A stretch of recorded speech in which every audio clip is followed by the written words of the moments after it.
Angelina, we're going to start with a really, really worrying story and worrying scenes that we saw in the game between Port Vale and Portsmouth yesterday in the EFL.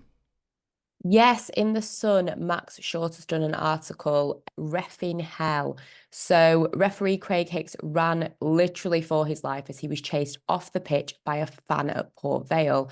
He also mentions that Robbie Williams was there, which, there you go, Robbie Williams was there. But the incident came seconds after visitors Portsmouth had scored an 88th minute penalty in their 1-0 League One win over Port Vale. Now, ref's body, PGMOL, said that they were appalled by the mindless actions and offered Hicks their full support. I mean, no players tried to stop him. Where was the security? Mark Halsey, former Premier League referee, has had his say on it and has basically called for this man to be banned from football for life.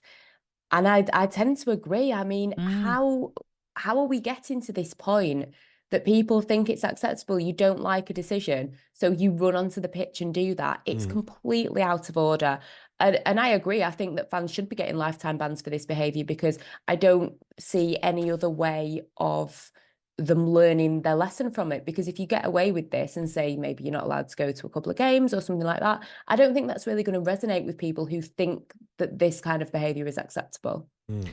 I mean, I completely echo exactly what you're saying, Angelina. I mean, if you look at the footage, and obviously this footage circulating now on social media, he runs from the other side of the pitch, this fan, and you're thinking, how has he got that far to even get that close to the referee? I mean, I know Port Vale put out a statement where they're obviously looking into the incident, but you do have to obviously question the security. I do often think a job of a steward is not an easy job, and they're not security like we would, like a bouncer, for example, and it's, in this day and age, it's quite difficult for people to try and apprehend anybody because you just never know what that person is, what their intentions are. But you're quite right. I mean, it's absolutely ludicrous that someone can get that het up about an incident that they have to get on the pitch to try and whatever this particular fan was going to try and do with the referee.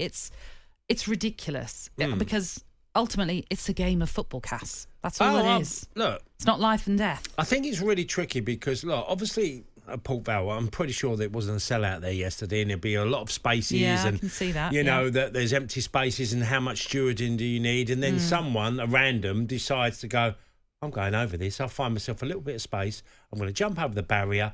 Before you know it, he's on top of the referee or close to the referee chasing him. Now, it's all on him.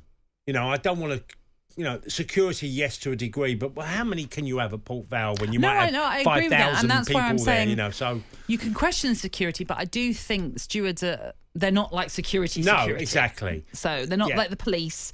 There is an element of, if you're a steward, yes, you're there to steward the crowd, but do you really want to get physical? That's a slightly different... Well, you could choose to, and a player could have chose to, but the referee decided to... Well, in the end, it's the Port Vale sort of coaching staff that have to stop the fan. But ultimately, as we mentioned, it comes down to what is going on with certain individuals that feel that they can go to that extreme. Yeah, it's nutty people. People do crazy things, and, how do you explain something that you wouldn't do? Would I go to a game and get angry with a ref and just decide, do you know what, I'm going on this pitch, I'm going to charge after and try and get to him? No, normal people don't do that. So you're talking about a moron that's going to be prepared to do something. All you can do is punish him and, like Angelina said, give him the max ban him from football. Yeah. I mean, referees, as we know, have got a lot of stick in recent times and were crying out for more referees. But you see incidents like this, and we hear about every weekend of grassroots referees being attacked or verbally or physically, whatever it is. I mean, it's a difficult job, and it's not being made easier when you're seeing scenes like this. It's putting people right off. I'm quite sure of that. Yeah, of course. Yeah, why wouldn't it? Yeah, of course. Yeah, it's very disappointing.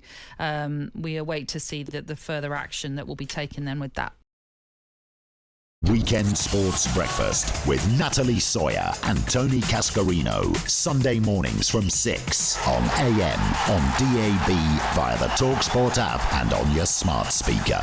talkSPORT.